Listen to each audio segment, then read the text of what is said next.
ಇಲ್ಲಿ ನಡೆಯುತ್ತಿರುವಂತಹ ಈ ಯವನಸ್ಥರ ಶಿಬಿರದ 50ನೇ ವರ್ಷದಲ್ಲಿ ಪಾಲ್ಗೊಳ್ಳುವಂತೆ ಕರ್ತನು ನನಗೆ ಕೊಟ್ಟ ಕೃಪೆಗಾಗಿ ನಾನು ದೇವರನ್ನು ವಿಶೇಷವಾಗಿ ಕೊಂಡಾಡು. ಹಿಂದೆ ತಿರುಗಿ ನೋಡುವುದಾದರೆ ಅನೇಕ ಕ್ಯಾಂಪ್ಗಳಿಗೆ ನಾನು ಇಲ್ಲಿ ಬಂದಿದ್ದೇನೆ, ವಾಕ್ಯ ಬೋಧನೆಯನ್ನು ಮಾಡಿದ್ದೇನೆ. ಅದೇ ಸಮಯದಲ್ಲಿ ಈ ಕ್ಯಾಂಪ್ಗಳ ಪ್ರಾರಂಭ ದಿವಸದಿಂದಲೂ ಇದರ ಜವಾಬ್ದಾರಿಗಳನ್ನು ಹೊತ್ತುಕೊಂಡು ಇದು ಸುಗಮವಾಗಿ ಈವರೆಗೆ ನಡೆಯುವಂತೆ ಕರ್ತನು ಉಪಯೋಗಿಸುವಂತ ಅನೇಕ ದೇವರ ಸೇವಕರು, ದೇವರ ದಾಸರು, ವೇದಿಯಲ್ಲಿರುವಂಥವರು, ನಮ್ಮನ್ನು ಬಿಟ್ಟು ಅಗಲಿದವರು ಅನೇಕರಿದ್ದಾರೆ. ಅವರನ್ನೆಲ್ಲ ನೆನೆಸಿ ದೇವರನ್ನು ನಾನು ಕೊಂಡಾಡುವವನಾಗಿದ್ದೇನೆ. ಖಂಡಿತವಾಗಿಯೂ ಈ ಒಂದು ಸೇವೆ ಎಲ್ಲ ರೀತಿಯಲ್ಲಿಯೂ ಕಳೆದ 50 ವರ್ಷಗಳಲ್ಲಿ ಇಲ್ಲಿ ಸೇರಿ ಬಂದಂತಹ ಅನೇಕ ಯವನಸ್ಥರಿಗೆ ಆತ್ಮಿಕವಾದ ಪ್ರಯೋಜನವನ್ನು ಉಂಟು ಮಾಡಿದೆ ಎಂಬುದರಲ್ಲಿ ನನಗೆ ಯಾವ ಸಂಶಯವೂ ಇಲ್ಲ. ಅನೇಕರ ಸಾಕ್ಷಿಗಳನ್ನು ಕೇಳುವುದಕ್ಕೂ ನನಗೆ ಅವಕಾಶ ದೊರಕಿದೆ. ಖಂಡಿತವಾಗಿಯೂ ಈ 50ನೇ ವರ್ಷದ ಈ ಒಂದು ಶಿಬಿರವು ಬಹಳ ವ್ಯತ್ಯಸ್ತವಾದದ್ದು, ಬಹಳ ಅಮೂಲ್ಯವಾದಂತಹ ಒಂದು ಸಂದರ್ಭ ಎಂಬುದಾಗಿ ನಾವು ನೆನೆಸುತ್ತೇವೆ. ಯಾಕಂದ್ರೆ ಬರೇ ಸಂದೇಶಗಳು ಮಾತ್ರವಲ್ಲ, 50 ವರ್ಷಗಳು ದೇವರು ನಮ್ಮನ್ನು ನಡೆಸಿಕೊಂಡು ಬಂದಂತಹ ತನ್ನ ಉಪಕಾರಗಳನ್ನು ನೆನೆಸಿ ಹೃದಯಪೂರ್ವಕವಾಗಿ ಆತನಿಗೆ ಸ್ತುತಿ ಸ್ತೋತ್ರಗಳನ್ನು ಸಲ್ಲಿಸುತ್ತಾ ಈ ದಿವಸಗಳಲ್ಲಿ ನಾವು ಇಲ್ಲಿ ಕೂರುವವರಾಗಿದ್ದೇವೆ. ಒಂದೇ ಒಂದು ಮಾತಿನಲ್ಲಿ ಹೇಳುವುದಾದರೆ, ಕರ್ತನ ಸಹಾಯವೂ ಕೃಪೆಯೂ ಇಲ್ಲದಿದ್ದರೆ ಈ ಸೇವೆಯು ಈವರೆಗೆ ಮುಂದುವರಿಯುತ್ತಾ ಬರುತ್ತಿರಲಿಲ್ಲ. ಈ 50ನೇ ವರ್ಷಕ್ಕೆ ಕಾಲಿಡುವಂತಹ ಈ ಸಂದರ್ಭದಲ್ಲಿ ಕರ್ತನ ಬರೋಣವು ತಡವಾದರೆ 100ನೇ ವರ್ಷವನ್ನು ಕಾಣುವುದಕ್ಕೆ ದೇವರು ನಮಗೆ ಅವಕಾಶವನ್ನು ಕಲ್ಪಿಸಿ ಕೊಡಲಿ ಎಂಬ ಹಾರೈಕೆಯೊಡನೆ ಒಂದು ಚಿಕ್ಕ ಸಂದೇಶಕ್ಕೆ ನಾನು ಮುಂದೆ ಬರುತ್ತೇನೆ. ಈ ದಿವಸಗಳಲ್ಲಿ ನಮಗೆ ಒಂದು ಪ್ರಸ್ತಾಪವು ಕೊಡಲ್ಪಟ್ಟಿದೆ. ಎಲ್ಲವುಗಳ ಅಂತ್ಯವು ಹತ್ತಿರವಾಗಿದೆ. ಒಂದು ವೇಳೆ ಅನೇಕ ವರ್ಷಗಳಿಂದ ಅನೇಕ ಜನರು, ಅನೇಕ ಭಕ್ತರು ಹೇಳುತ್ತಿರುವಂತಹ ಒಂದು ಮಾತು, ಎಲ್ಲದರ ಕೊನೆಯು ಅಥವಾ ಅಂತ್ಯವು ಹತ್ತಿರವಾಗುತ್ತಾ ಇದೆ ಎಂಬುದನ್ನು. ಆದರೆ ಮಾನಸಿಕ ದೃಷ್ಟಿಯಲ್ಲಿ ಈ ಪ್ರಸಂಗಿಗಳು, ಸೇವಕರು ಇಲ್ಲಿ ಬಂದು ಹೇಳುತ್ತಿರುವುದು ಮಾತ್ರವಲ್ಲದೆ ಎಲ್ಲವೂ ಮೊದಲಿದ್ದ ಹಾಗೆಯೇ ಈಗಲೂ ನಡೆಯುತ್ತಾ ಇದೆ ಎಂಬಂತಹ ಒಂದು ಭಾವನೆ ಅನೇಕರ ಹೃದಯಗಳಲ್ಲಿ ಇರಬಹುದು. ಪೇತ್ರನು ಬರೆದ 1ನೇ ಪತ್ರಿಕೆಯ 4ನೇ ಅಧ್ಯಾಯದ 7ನೇ ವಾಕ್ಯದಲ್ಲಿ ಈ ಪ್ರಸ್ತಾಪವನ್ನು ನಾವು ನೋಡುತ್ತೇವೆ. ಎಲ್ಲವುಗಳ ಅಂತ್ಯವು ಹತ್ತಿರವಾಗಿದೆ. ಪೇತ್ರನು ತನ್ನ ಪತ್ರಿಕೆಯನ್ನು ಬರೆಯುತ್ತಾ ಮುಂದುವರಿಯುವಾಗ, ತನ್ನ 2ನೇ ಪತ್ರಿಕೆಗೆ ಬರುವಾಗ ಈ ಅಂತ್ಯದ ಕುರಿತಾಗಿ ಮತ್ತೊಂದು ಮಾತನ್ನು ಆತನು ಅಲ್ಲಿ ಹೇಳುತ್ತಿದ್ದಾನೆ. ಪೇತ್ರನು ಬರೆದ 2ನೇ ಪತ್ರಿಕೆಯ 3ನೇ ಅಧ್ಯಾಯದ 3 ಮತ್ತು 4ನೇ ವಾಕ್ಯವನ್ನು ನಾವು ಓದುವುದಾದರೆ, ಕಡೇ ದಿವಸಗಳಲ್ಲಿ ನಮ್ಮ ದುರಾಶೆಗಳ ಪ್ರಕಾರ, ತಮ್ಮ ದುರಾಶೆಗಳ ಪ್ರಕಾರ ನಡೆಯುವ ಕುಚೋದ್ಯಗಾರರು ಬರುತ್ತಾರೆ ಎಂಬುದಾಗಿ. 1ನೇ ಪತ್ರಿಕೆಯಲ್ಲಿ ಎಲ್ಲವುಗಳ ಅಂತ್ಯವು ಹತ್ತಿರವಾಯಿತು ಎಂಬುದಾಗಿ ಹೇಳುತ್ತಾನೆ. 2ನೇ ಪತ್ರಿಕೆಯಲ್ಲಿ ಕಡೇ ದಿವಸಗಳಲ್ಲಿ. ಹಾಗಾದ್ರೆ ಇದು ಅಂತ್ಯದ ಕುರಿತಾಗಿಯೇ ಹೇಳಲ್ಪಟ್ಟಂತಹ ಒಂದು ಮಾತಾಗಿದೆ. ಈ ಕಡೇ ದಿವಸಗಳಲ್ಲಿ ತಮ್ಮ ದುರಾಶೆಗಳ ಪ್ರಕಾರವಾಗಿ ನಡೆಯುವ ಕುಚೋದ್ಯಗಾರರು ಬರುತ್ತಾರೆ. ಆದುದರಿಂದ ಈ ದಿವಸಗಳಲ್ಲಿ, ಈ ಕಡೇ ದಿವಸಗಳಲ್ಲಿ ನಾವು ನೆನೆಸಿಕೊಳ್ಳಬೇಕಾದದ್ದು, ಕುಚೋದ್ಯಗಾರರು ಬಂದು ಅನೇಕ ಪ್ರಶ್ನೆಗಳನ್ನು ಹಾಕುವಾಗಲೂ ಅಂತ್ಯವು ಸಮೀಪವಾಗಿದೆ ಎಂಬಂತಹ ಆ ಒಂದು ದೃಢ ನಿಶ್ಚಯದಿಂದ ನಾವು ಯಾರು ಹಿಂಜರಿಯಬಾರದು. ಈ ಕುಚೋದ್ಯಗಾರರು ಕೇಳುವಂತಹ ಒಂದು ಪ್ರಶ್ನೆಯನ್ನು ಇಲ್ಲಿ ಪೇತ್ರನು ಅದೇ ವೇದ ಭಾಗದಲ್ಲಿ ಹೇಳುತ್ತಿರುವುದನ್ನು ನಾವು ನೋಡುತ್ತೇವೆ. 3ನೇ ಅಧ್ಯಾಯದ 3 ಮತ್ತು 4ನೇ ವಾಕ್ಯವನ್ನು ನಾವು ಓದುವುದಾದರೆ, ತಮ್ಮ ದುರಾಶೆಗಳ ಪ್ರಕಾರ ನಡೆಯುವ ಕುಚೋದ್ಯಗಾರರು ಬಂದು ಕುಚೋದ್ಯ ಮಾಡುತ್ತಾ ಆತನ ಪ್ರತ್ಯಕ್ಷತೆಯ ವಿಷಯವಾದ ವಾಗ್ದಾನವು ಏನಾಯಿತು, ನಮ್ಮ ಪಿತೃಗಳು ನಿದ್ರೆ ಹೊಂದಿದ ದಿನ ಮೊದಲುಗೊಂಡು ಸಮಸ್ತವು ಲೋಕಾದಿಯಿಂದ ಇದ್ದ ಹಾಗೆಯೇ ಇರುತ್ತದಲ್ಲ ಎಂದು ಹೇಳುವರೆಂಬುದಾಗಿ ನೀವು ಮೊದಲು ತಿಳಿದುಕೊಳ್ಳಬೇಕು. ಇಲ್ಲಿ ಕಡೇ ದಿವಸಗಳಲ್ಲಿ ಅಂದ್ರೆ ಅಂತ್ಯಕಾಲದಲ್ಲಿ ಎಲ್ಲದರ ಅಂತ್ಯವು ಹತ್ತಿರವಾಗಿರುವಂತಹ ದಿವಸಗಳಲ್ಲಿ ಕುಚೋದ್ಯಗಾರರು ಎಂಬಂತಹ ಒಂದು ಗುಂಪು ಜನರು ಲೋಕದಲ್ಲಿದ್ದಾರೆ. ಅವರು ಹೇಳುವಂತಹ ಮಾತೇನು, ಆದಿಯಿಂದ ನಮ್ಮ ಪಿತೃಗಳು ನಿದ್ರೆ ಹೋದ ಕಾಲದಿಂದ ಇಂದಿನವರೆಗೂ ಈ ಪ್ರಸಂಗಿಗಳು ಬಂದು ಹೇಳುತ್ತಾ ಇರುವಂಥದ್ದು ಎಲ್ಲದರ ಕೊನೆಯು ಹತ್ತಿರವಾಯಿತು, ಎಲ್ಲದರ ಅಂತ್ಯವು ಸಮೀಪವಾಯಿತು, ಆದ್ರೆ ಎಲ್ಲವೂ ಮೊದಲು ಇದ್ದ ಹಾಗೆ ಈಗಲೂ ಇದೆ ಎಂಬಂತಹ ಒಂದು ಭಾವನೆ.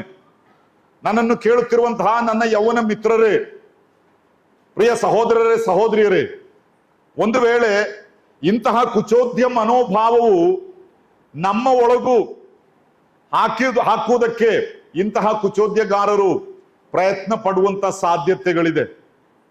ಅನೇಕ ವರ್ಷಗಳು ಕ್ಯಾಂಪ್ಗಳಿಗೆ ನಾವು ಬರುತ್ತಾ ಇದ್ದೇವೆ.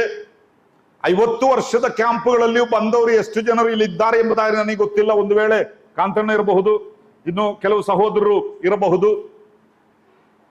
ಯವನಸ್ಥರಲ್ಲಿ ಅನೇಕರು ಒಂದು ವೇಳೆ ಇರಲಿಕ್ಕಿಲ್ಲ. ಆದ್ರೆ ಒಂದು 7, 8, 10 ವರ್ಷಗಳೆಲ್ಲ ಬಂದ ಕೆಲವರಾದ್ರೂ ನಿಮ್ಮಲ್ಲಿ ಇರಬಹುದು. ಒಂದು ವೇಳೆ ನಿಮ್ಮ ಮನಸ್ಸಿನಲ್ಲಿಯೂ ಪದೇ ಪದೇ ಹೇಳುತ್ತಿರುವಂತಹ ಒಂದು ಮಾತೇ ಇದಾಗಿದೆ, ಅಂತ್ಯವು ಸಮೀಪವಾಗಿದೆ ಎಂಬುದಾಗಿ ಇವರು ಹೇಳುವುದಲ್ಲದೆ ಯಾವ ವ್ಯತ್ಯಾಸವನ್ನು ನಾವು ಕಾಣುತ್ತಾ ಇಲ್ಲ ಎಂಬುದಾಗಿ. ಅದರಿಂದ ಉಂಟಾಗುವಂತಹ ಒಂದು ದೊಡ್ಡ ಅಪಾಯವೆಂದರೆ ಅಂತ್ಯವು ಸಮೀಪವಾಗುವಾಗ ಏನೆಲ್ಲ ನಡೆಯುತ್ತದೆ ಎಂಬುದನ್ನು ದೇವರ ವಾಕ್ಯದಲ್ಲಿ ನಾವು ವ್ಯಕ್ತವಾಗಿ ನೋಡುತ್ತೇವೆ. ಪೇತ್ರನು ತನ್ನ 2ನೇ ಪತ್ರಿಕೆಯ 3ನೇ ಅಧ್ಯಾಯದ 3ನೇ ವಾಕ್ಯದಲ್ಲಿ ಹೇಳಿದ ಮಾತನ್ನು ನಾವು ಓದಿ ಕೇಳಿದ್ದೇವೆ. ಅಲ್ಲಿ ಆತನು ಹೇಳುವಂತಹ ಒಂದು ವಿಷಯ ಆತನ ಪ್ರತ್ಯಕ್ಷತೆಯ ದಿವಸ. ಆತನ ಪ್ರತ್ಯಕ್ಷತೆ ಎಂಬುದಾಗಿ ಹೇಳಿದರೆ ನಮ್ಮ ಕರ್ತನಾದ ಯೇಸು ಕ್ರಿಸ್ತನು ಪ್ರತ್ಯಕ್ಷನಾಗುವಂತಹ ಒಂದು ದಿವಸ ಬರುತ್ತದೆ ಎಂಬಂತಹ ಒಂದು ಸತ್ಯಾಂಶ. ಅದರ ವಿಷಯವಾಗಿ ಕಳೆದ 2000 ವರ್ಷಗಳಿಂದ ಅಪೋಸ್ತಲರ ಕಾಲದಿಂದ ಹಿಡಿದು ಇಂದು ಪ್ರಸಂಗ ಮಾಡುತ್ತಿರುವಂತಹ ನಾನು ಸಮೇತವಾಗಿ ಎಲ್ಲರೂ ಎಲ್ಲಾ ಕಡೆಯಲ್ಲೂ ಹೇಳುತ್ತಾ ಇದ್ದರು, ಎಲ್ಲವೂ ಮೊದಲು ಇದ್ದ ಹಾಗೆ ಇದೆ. ಒಂದು ವೇಳೆ ಇವರು ಹೇಳುವುದರಲ್ಲಿ ಯಾವ ಸಾರಾಂಶವೂ ಇಲ್ಲ, ಇದು ಬರೇ ಸುಳ್ಳು ಕತೆ, ಕಟ್ಟುಕತೆ ಎಂಬಂತಹ ಒಂದು ಭಾವನೆಯನ್ನು ನಿಮ್ಮ ಹೃದಯದೊಳಗೆ ಮೂಡಿಸುವುದಕ್ಕೆ ಈ ಕುಚೋದ್ಯಗಾರರು ಪ್ರಯತ್ನ ಪಡಬಹುದು. ಆದುದರಿಂದ ಈ 4 ದಿವಸಗಳು ನಾವು ಇಲ್ಲಿ ಕ್ಯಾಂಪಿನಲ್ಲಿ, ಈ ಶಿಬಿರದಲ್ಲಿ ಕಳೆಯುವಂತ ದಿವಸಗಳು ಅಂತಹ ಯಾವುದೇ ಅಲಸ್ಯ ಮನೋಭಾವ ನಮ್ಮೊಳಗಿದ್ದರೆ ಅದನ್ನ ನಮ್ಮೊಳಗಿಂದ ಕಿತ್ತು ಒಗೆದು ಖಂಡಿತವಾಗಿಯೂ ನಮ್ಮ ಕರ್ತನು ಬಂದೇ ಬರುತ್ತಾನೆ ಎಂಬುದಾಗಿ ನಾವು ನಂಬಿ ಆ ದೃಢತೆಯನ್ನ ಮತ್ತೊಮ್ಮೆ ನಮ್ಮ ಹೃದಯದ ಅಂತರಾಳದಲ್ಲಿ ದೃಢಪಡಿಸಿ ಇಲ್ಲಿಂದ ಹೋಗುವುದಕ್ಕೆ ನಮಗೆ ಸಾಧ್ಯವಾಗಬೇಕು ಎಂಬುದಾಗಿ ನಾವು ನೋಡುವವರಾಗಿದ್ದೇವೆ. ಈ ಅಂತ್ಯಕಾಲವು ನಮ್ಮ ಪ್ರಸ್ತಾಪಕ್ಕೆ ನಾನು ಮತ್ತೊಮ್ಮೆ ಬರುವುದಾದ್ರೆ, ಎಲ್ಲದರ ಅಂತ್ಯವು ಹತ್ತಿರವಾಯಿತು. ಎಲ್ಲದರ ಎಂಬುದಾಗಿ ಹೇಳಿದರೆ ಮತ್ತೆ ಏನೂ ಬಾಕಿ ಇಲ್ಲ ಎಂಬುದಾಗಿ, ಕೆಲವದರ ಅಂತ್ಯ ಎಂಬುದಾಗಿ ಅಲ್ಲ. ಅಲ್ಲಿ ಪೇತ್ರನು ಹೇಳುತ್ತಾ ಇರುವಂಥದ್ದು ಅನೇಕ ವಿಷಯಗಳ ಅಂತ್ಯಗಳನ್ನು ನಾವು ಕಂಡಿದ್ದೇವೆ. ಆದರೆ ಒಂದು ವಿಷಯವು ಅಂತ್ಯವಾಗುವಾಗ ಮತ್ತೊಂದು ಪ್ರಾರಂಭವಾಗುತ್ತದೆ. ಆದರೆ ಎಲ್ಲದರ ಅಂತ್ಯ ಅಂದರೆ ಈಗ ಇರುವ ಎಲ್ಲದರ ಅಂತ್ಯವನ್ನು ಕಾಣುವಂತಹ ಒಂದು ದಿವಸ ಬೇಗನೆ ಬರುತ್ತದೆ ಎಂಬುದಾಗಿ ನಾವು ನೋಡುತ್ತೇವೆ. ಆ ದಿವಸ ಅಂದರೆ ಆತನ ಪ್ರತ್ಯಕ್ಷತೆಯ ದಿವಸ. ಅದು ನಮ್ಮ ಕರ್ತನಾದ ಯೇಸು ಕ್ರಿಸ್ತನು ಪ್ರತ್ಯಕ್ಷನಾಗುವಂತಹ ದಿವಸ. ಆದುದರಿಂದ ಈ 4 ದಿವಸಗಳ ಶಿಬಿರವು ಆ ಪ್ರತ್ಯಕ್ಷತೆಯ ದಿವಸಕ್ಕೋಸ್ಕರ, ನಮ್ಮನ್ನು ಸಿದ್ಧ ಮಾಡಿಕೊಳ್ಳುವುದಕ್ಕೋಸ್ಕರ ಇರುವಂತಹ ಒಂದು ದಿವಸಗಳಾಗಿರಬೇಕು ಎಂಬಂಥದ್ದೇ ನಮ್ಮೆಲ್ಲರ ಆಶೆ, ನಮ್ಮೆಲ್ಲರ ಪ್ರಯತ್ನ. ಅದಕ್ಕೋಸ್ಕರವೇ ಬಹಳಷ್ಟು ದುಡ್ಡನ್ನು ಖರ್ಚು ಮಾಡಿಯೂ ಇಂತಹ ಒಂದು ಶಿಬಿರವನ್ನು ಪ್ರಿಯರು ಇಲ್ಲಿ ಏರ್ಪಡಿಸಿದ್ದಾರೆ. ಅದಕ್ಕೋಸ್ಕರವೇ ಇದರ ಹಿಂದಿದ್ದುಕೊಂಡು ಬಹಳ ಶ್ರಮೆ ಪಟ್ಟು ಇದನ್ನ ಆಯೋಜಿಸಿದಂತಹ ಅನೇಕ ದೇವಜನರು ಇಲ್ಲಿದ್ದಾರೆ. ಅದಕ್ಕೋಸ್ಕರವೇ ವಾಕ್ಯವನ್ನ ಸಾರುವುದಕ್ಕೋಸ್ಕರ ದೇವರ ವಾಕ್ಯದೊಡನೆ ಸೇವಕರು ನಿಮ್ಮ ಬಳಿಗೆ ಬಂದಿದ್ದಾರೆ.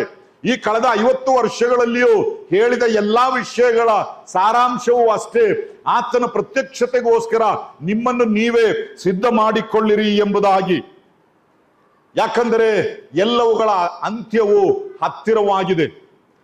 ಎಲ್ಲವುಗಳ ಅಂತ್ಯವು ಹತ್ತಿರವಾದರೆ ನಾವು ಏನು ಮಾಡಬೇಕು ಎಂಬುದನ್ನು ಆ ಪ್ರಸ್ತಾಪ ವಾಕ್ಯದಲ್ಲಿ ಪೇತ್ರನು ಹೇಳುವುದನ್ನು ನಾವು ನೋಡುವವರಾಗಿದ್ದೇವೆ. ಪೇತ್ರನು ಬರೆದ ಮೊದಲನೆಯ ಪತ್ರಿಕೆಯ 4ನೇ ಅಧ್ಯಾಯದ 7ನೇ ವಾಕ್ಯದಲ್ಲಿ ಆ ಪ್ರಸ್ತಾಪವನ್ನು ನಾವು ಕಾಣುತ್ತೇವೆ. ಎಲ್ಲವುಗಳ ಅಂತ್ಯವು ಹತ್ತಿರವಾಗಿದೆ. ಒಂದು ವೇಳೆ ಕೆಲವರ ಹೃದಯಗಳಲ್ಲಿ ಆದರೂ ಒಂದು ಪ್ರಶ್ನೆ ಬರಬಹುದು, ಎಲ್ಲವುಗಳ ಅಂತ್ಯವು ಹತ್ತಿರವಾದ್ರೆ ನಾನೇನ್ ಮಾಡಬೇಕು ಎಂಬುದಾಗಿ. ಅಂತಹ ಪ್ರಶ್ನೆ ಇದ್ದರೆ ಅದಕ್ಕೆ ಒಂದು ಉತ್ತರವನ್ನು ಅಲ್ಲಿ ಪೇತ್ರನು ಕೊಡುತ್ತಾ ಇದ್ದಾನೆ. ಆತನು ಅಲ್ಲಿ ಹೇಳುವಂತಹ ಮಾತು, ಆದದರಿಂದ ನೀವು ಜಿತೇಂದ್ರಿಯರಾಗಿಯೂ ಪ್ರಾರ್ಥನೆಗೆ ಸಿದ್ಧವಾಗಿರುವಂತೆ ಸ್ವಸ್ಥ ಚಿತ್ತರಾಗಿಯೂ ಇರ್ರಿ. ಏನು ಮಾಡಬೇಕು? ಎಲ್ಲದರ ಅಂತ್ಯವು ಸಮೀಪವಾದರೆ ನಾನು ಏನು ಮಾಡಬೇಕು ಎಂಬ ಪ್ರಶ್ನೆ ಯಾರಲ್ಲಿ ಆದರೂ ಇದ್ರೆ ಅದೇ ಪ್ರಸ್ತಾಪ ವಾಕ್ಯದಲ್ಲಿ ಪೇತ್ರನು ಅದಕ್ಕೆ ಉತ್ತರ ಕೊಡುತ್ತಾನೆ. ಮೊದಲನೇದಾಗಿ ನೀವು ಜಿತೇಂದ್ರಿಯರಾಗಬೇಕು, ಜಿತೇಂದ್ರಿಯಗಳಾಗಬೇಕು. ಆ ಜಿತೇಂದ್ರಿಯರು ಅಂದ್ರೆ ಏನು? ಹೊಸ ಪದವಲ್ಲ. ಇಂದ್ರಿಯಗಳನ್ನು ಜಯಿಸುವವನು, ಇಂದ್ರಿಯಗಳನ್ನು ಜಯಿಸುವವನು, ಇಂದ್ರಿಯಗಳನ್ನು ಜಯಿಸುವವನೇ ಜಿತೇಂದ್ರಿಯನು. ಆ ಪದವನ್ನೇ ಇಲ್ಲಿ ಪೇತ್ರನು ಉಪಯೋಗಿಸಿದ್ದಾನೆ, ಕನ್ನಡ ಭಾಷಾಂತರದಲ್ಲಿ ಉಪಯೋಗಿಸಲ್ಪಟ್ಟಿದೆ. ಈ ಇಂದ್ರಿಯಗಳನ್ನು ಜಯಿಸುವುದು ಅಂದ್ರೆ ಏನು? ಮನುಷ್ಯರಾದ ನಮ್ಮಲ್ಲಿ ಅಥವಾ ಪ್ರತಿಯೊಬ್ಬ ಮಾನವನಿಗೂ ಕೆಲವು ಇಂದ್ರಿಯಗಳನ್ನು ಅವನ ಶರೀರದಲ್ಲಿ, ಅವನ ದೇಹದಲ್ಲಿ ದೇವರು ಕೊಟ್ಟಿದ್ದಾನೆ. ಸಾಧಾರಣವಾಗಿ ಪಂಚೇಂದ್ರಿಯಗಳು ಎಂಬುದಾಗಿ ನಾವು ಹೇಳುತ್ತೇವೆ. 5 ಇಂದ್ರಿಯಗಳು. ಈ 5 ಇಂದ್ರಿಯಗಳ ಮುಖಾಂತರವಾಗಿ ಈ ಲೋಕದಲ್ಲಿ ನಾವು ಇದ್ದೇವೆ, ನಾವು ಏನು ಮಾಡುತ್ತಿದ್ದೇವೆ ಅಥವಾ ನಾವು ಮಾಡುತ್ತಿರುವ ಕೆಲಸಗಳಲ್ಲಿ ನಾವು ಆನಂದ ಪಡೆಯುತ್ತಿದ್ದೇವೆ. ಇದಕ್ಕೆಲ್ಲ ಈ ಇಂದ್ರಿಯಗಳೇ ಕಾರಣ. ಇಂದ್ರಿಯಗಳ ಬಗ್ಗೆ ನಾನು ಒಂದು ತರಗತಿ ತೆಗೆದುಕೊಳ್ಳುವುದಕ್ಕಾಗಿ ನಿಮ್ಮ ಮುಂದೆ ನಿಂತಿಲ್ಲ. ಆದರೆ ನಮಗೆ ಆತನು ಕೊಟ್ಟಿರುವಂತಹ ಈ ಇಂದ್ರಿಯಗಳು, ಇಂದ್ರಿಯ ಜ್ಞಾನಗಳು, ಒಂದು ನಮಗೆ ಕಾಣಲಿಕ್ಕಿರುವಂತಹ ಶಕ್ತಿ, ಇನ್ನೊಂದು ಕೇಳಲಿಕ್ಕಿರುವಂತಹ ಶಕ್ತಿ, ಇನ್ನೊಂದು ಘ್ರಾಣ ಶಕ್ತಿ ಅಂದರೆ ಪರಿಮಳವನ್ನು ಅನುಭವಿಸಲಿಕ್ಕಿರುವಂತಹ ಶಕ್ತಿ, ಇನ್ನೊಂದು ರುಚಿ ನೋಡುವಂತಹ ಶಕ್ತಿ ನಮ್ಮ ನಾಲಿಗೆ, ಇನ್ನೊಂದು ಸ್ಪರ್ಶವನ್ನ ಅರ್ಥ ಮಾಡಿಕೊಳ್ಳುವಂಥದ್ದು ಆ ಸ್ಪರ್ಶ ಶಕ್ತಿ. ಹೀಗೆ ಪಂಚೇಂದ್ರಿಯಗಳು ಎಂಬುದಾಗಿ ಹೇಳುವಂತಹ ಈ 5 ಇಂದ್ರಿಯಗಳು ನಾವು ಸರಿಯಾಗಿ ಉಪಯೋಗಿಸದಿದ್ದರೆ ಲೋಕದಲ್ಲಿರುವಂತಹ, ಅಂದ್ರೆ 2ನೇ ಪತ್ರಿಕೆಯಲ್ಲಿ ಪೇತ್ರನು ಹೇಳಿದಂತೆ ಆ ಕುಚೋದ್ಯಗಾರರು ತಮ್ಮ ದುರಾಶೆಗಳ ಪ್ರಕಾರ ನಡೆಯುವವರು, ಅವರಂತೆ ನಾವು ಆಗಿ ಹೋಗುತ್ತೇವೆ. ನಮ್ಮ ಈ ಇಂದ್ರಿಯಗಳನ್ನು ನಮ್ಮ ದುರಾಶೆಗಳಿಗೋಸ್ಕರ ಉಪಯೋಗಿಸಲಿಕ್ಕಿರುವಂತಹ ಸಾಧ್ಯತೆಗಳಿದೆ. ಅಂದರೆ ಲೋಕದಲ್ಲಿ ಇರುವಂತಹ ಅನೇಕ ಪಾಪಗಳನ್ನು ಮಾಡುವುದಕ್ಕೆ, ಮಾಡಬಾರದ್ದನ್ನು ಮಾಡುವುದಕ್ಕೆ, ನೋಡಬಾರದ್ದನ್ನು ನೋಡುವುದಕ್ಕೆ, ಕೇಳಬಾರದ್ದನ್ನು ಕೇಳುವುದಕ್ಕೆ, ತಿನ್ನಬಾರದ್ದನ್ನು ತಿನ್ನುವುದಕ್ಕೆ, ಹೀಗೆ ಎಲ್ಲವನ್ನು ನಮ್ಮ ದುರಾಶೆಗಳಿಗೆ ತಕ್ಕ ಹಾಗೆ ನಾವು ಉಪಯೋಗಿಸುವ ಸಾಧ್ಯತೆ ಇದೆ. ಆದುದರಿಂದ ಎಲ್ಲವುಗಳ ಅಂತ್ಯವು ಹತ್ತಿರವಾಗಿದೆ ಎಂಬುದನ್ನು ನೆನೆಸಿಕೊಂಡು ಇನ್ನು ಮೇಲಾದರೂ ಈ ಕಳೆದ ದಿವಸದವರೆಗೆ ಹೇಗಿತ್ತು ಎಂಬುದನ್ನ ಇಲ್ಲಿ ನಾನು ಕೇಳುತ್ತಾ ಇಲ್ಲ. ಒಂದು ವೇಳೆ ನಮ್ಮ ಇಂದ್ರಿಯಗಳನ್ನು ಅಂತಹ ಕ್ರಿಯೆಗಳಿಗೋಸ್ಕರ ನಾವು ಉಪಯೋಗಿಸಿರಬಹುದು, ನಾನು ಅದರ ಬಗ್ಗೆ ಇಲ್ಲಿ ಪ್ರಶ್ನೆ ಹಾಕುತ್ತಾ ಇಲ್ಲ. ಆದರೆ ಅವುಗಳಿಂದ ದೂರವಿದ್ದು ಆ ಇಂದ್ರಿಯಗಳನ್ನ ದುರುಪಯೋಗ ಪಡಿಸುವಂತಹ ಕ್ರಿಯೆಯಿಂದ ಅಗಲವಾಗಿದ್ದು ಇಂದ್ರಿಯಗಳ ಮೇಲೆ ಜಯ ಸಾಧಿಸುವುದಕ್ಕಾಗಿ ಈ 4 ದಿವಸಗಳನ್ನು ದೇವರ ಸನ್ನಿಧಾನದಲ್ಲಿ, ದೇವಜನರ ಅನ್ಯೋನ್ಯತೆಯಲ್ಲಿ, ದೇವರ ವಾಕ್ಯದ ಮುಂದೆ ದೇವರೊಂದಿಗೆ ಮಾತ್ರ ಸಮಯ ಕಳೆಯುವುದಕ್ಕಾಗಿ ಆತನು ನಮಗೆ ಒದಗಿಸಿಕೊಟ್ಟಿದ್ದಾನೆ. ಇಲ್ಲಿ ಪೇತ್ರನು ಹೇಳುವಂಥದ್ದು, ಆದುದರಿಂದ ನೀವು ಜಿತೇಂದ್ರಿಯರಾಗಿರಬೇಕು, ಪ್ರಾರ್ಥನೆಗೆ ಸಿದ್ಧರಾಗಿರುವಂತೆ ಸ್ವಸ್ಥ ಚಿತ್ತರೂ ಆಗಿರಬೇಕು. ನನ್ನ ಮಾತುಗಳನ್ನು ನಾನು ಮುಗಿಸುತ್ತೇನೆ ಪ್ರಿಯರೇ. ನಾನು ಒಂದೇ ಒಂದು ಮಾತನ್ನು ಹೇಳುತ್ತೇನೆ, ಎಲ್ಲವುಗಳ ಅಂತ್ಯವು ಹತ್ತಿರವಾಗಿದೆ. ಆದುದರಿಂದ ನಮ್ಮ ಇಂದ್ರಿಯಗಳನ್ನ ಜಯಿಸಿ ಇನ್ನು ಮೇಲೆ ನಮ್ಮ ಇಂದ್ರಿಯಗಳನ್ನು ಯಾವುದೇ ದುರಾಶೆಗಳಿಗೆ ಉಪಯೋಗಿಸುವುದಿಲ್ಲ. ಕರ್ತನ ಮಹಿಮೆಗಾಗಿ, ಆತನ ಪ್ರತ್ಯಕ್ಷತೆಯನ್ನು ಎದುರು ನೋಡುವುದಕ್ಕೋಸ್ಕರ ಮಾತ್ರ ಉಪಯೋಗಿಸುತ್ತೇವೆ ಎಂಬ ಒಂದು ತೀರ್ಮಾನಕ್ಕೆ ಬರುವುದಕ್ಕೆ ಈ ಶಿಬಿರದಲ್ಲಿ ನಾವು ಕೇಳುವಂತಹ ದೇವರ ವಾಕ್ಯಗಳು ನಮಗೆ ಸಹಾಯ ಮಾಡಲಿ. ಆ ರೀತಿಯಾಗಿ ತೀರ್ಮಾನ ತೆಗೆದುಕೊಂಡು ಈ ಶಿಬಿರದಿಂದ ಹಿಂದೆ ಹೋಗುವುದಕ್ಕೆ ನಮಗೆ ಸಹಾಯವಾಗಲಿ. ಕರ್ತನ ನಾಮಕ್ಕೆ ಮಹಿಮೆ ಉಂಟಾಗಲಿ. ಆಮೆನ್.